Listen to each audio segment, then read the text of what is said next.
Welcome back. Today, we're going to walk through how to build a shoot schedule in Cruise. We're assuming you've already created a production in My Productions by clicking Create New Production. If you need guidance on that step, you can find it in the previous tutorial. We're here in the shoot schedule within the production. We'll click Add Schedule and give it a name, select the date, and add any relevant details. We've added the basic details for our schedule, and now we'll click Create. This is where most of the magic happens, in the schedule creation step. You'll see a row has already been added. There are 2 prompts that allow us to add 2 different types of rows relevant to building our schedule.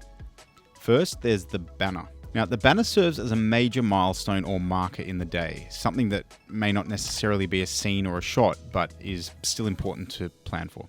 There are some pre-selected banner titles available, but you can also add custom text if needed. I'll start by building out our schedule now. I'll add breakfast as a banner and include a description. Next, I'll add another banner with custom text, calling it Bump In. I might change the color of this banner to make it stand out a little bit more. There we go. I'll just drag this up here next to breakfast. You can drag and drop any of these elements as needed. You can also delete, duplicate, change the color, or add a strip or a banner beneath any row. As you can see, the schedule is fully customizable to match whatever you need. Let's move on to adding a strip. Once you have your banner and storyboard ready, it's time to block out your scenes and shot lists and work out the timings around that. Let's dive in. I'm going to add a few strips now. When you type a location, it will appear in the next cell, allowing you to select it quickly to save time. I'll also add some images from my storyboard to represent these shots. Now I'll start adding settings and description text. Okay, nice. Since we don't have dialogue in these scenes, I'll use the Show Hide Columns function. When I click that, it shows all the different types of columns available. I can reorder them, hide them, or turn them on and off. I'll hide the dialogue column since we don't need it today. I'll also move the location column further down the list, and I'll bring the camera column a bit closer to the front. Okay, so we're looking pretty good here. We've added all the required rows, including our shot list, banner rows with milestones like lunchtime, company move, pack down, and wrap. The schedule's looking nice and fleshed out. We've also added camera details and information to these shots. If I open this up, you can see there are several camera information selectors. This feature is custom built, allowing you to easily view and toggle the information as needed. You can also enter notes if there's any specific or nuanced information that needs to be associated with the shot. Another useful feature is the ability to add custom columns. If you navigate through the table headers, you can click to create a custom column. The custom column can be of either the image or text type. Just give it a name and you can go ahead and add images as needed. For example, I've added an image here. You can also switch the column type or delete custom columns. These columns will appear in the custom column function, allowing you to move them around or toggle them on and off. For today's lesson, I'm going to remove this column. Okay, on the left-hand side, you'll see the critical start time and time length settings. Managing these elements is essential for effectively planning a shoot schedule. One of the key features to understand is how to manage start times and time estimates. The Edit Configurations option allows you to adjust how this feature works. Currently, the configuration is set to calculate start times based on time blocks. This setting allows you to enter specific time blocks and the start times will automatically update accordingly.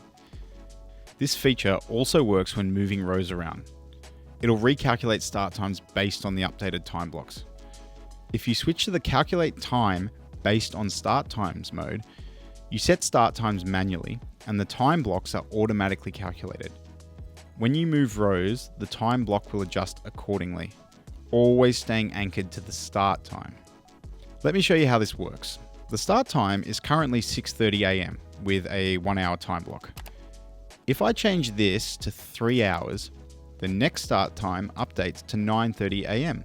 That's 6:30, 7:30, 8:30, and finally 9:30 AM.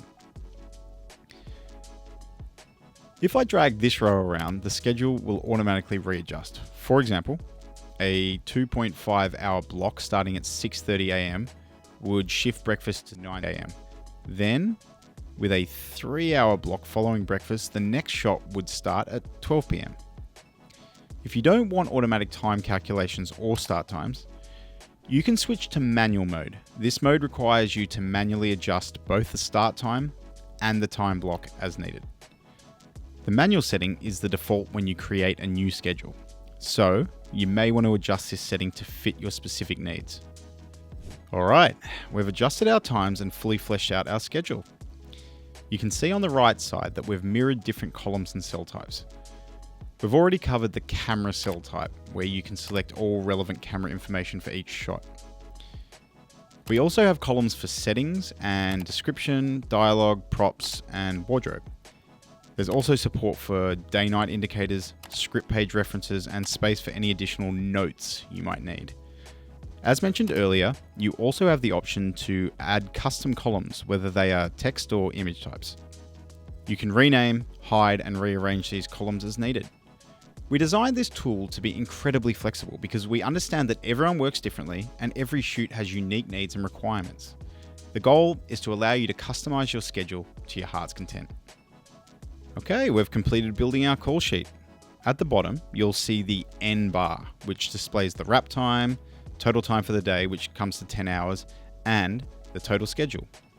These values are automatically calculated as you add rows, ensuring your schedule is always up to date. With our polished schedule ready, we can switch to preview mode. Clicking the preview eye icon shows us how the schedule will look when shared. The preview uses the correct font and offers a non-editable view that fills the page nicely. We can inspect the layout, check for accuracy, and use the thumbnail expanders to review images and details. Alright, everything looks good. This is exactly what crew members will see when the schedule is sent out. To share the schedule, you can generate a share link. Just click copy share link and the preview link is copied to your clipboard. You can then paste it into an email or share it with anyone who needs access. Additionally, you can create a PDF version of the schedule. Simply click download PDF and a PDF will be generated for you. And that's it. Your schedule is ready to be shared or downloaded as needed. Okay, so we have finished our call sheet. We've created a share link and sent it out to the relevant people, and we've also learned how to download a PDF. Another useful feature is embedding this schedule directly into our call sheet. I'll show you how to do that now. Now, I'll close the current view and head into the call sheets section. Here's a call sheet I prepared earlier. When we go to the create step, we can add a new section. For example, I'll add a schedule insert section to the layout. You can see it appears here. All we need to do is link the schedule we created earlier. It'll then display within this frame fully embedded. You can also give this section a name to keep things organized. To preview the embedded schedule, simply click expand and it will show the full view. You can close it back down as needed. If you need to edit the schedule, clicking the edit button will take you back into the schedule builder. If someone else is updating the schedule while you have the call sheet open, you can click refresh to get the latest version. You can also generate a share link directly from this section. There's an option to change the orientation when creating a PDF call sheet, allowing you to choose between landscape and portrait modes. This flexibility is particularly helpful since schedules can be quite long, either wide or tall, so you can adjust the layout for better legibility when exporting the PDF.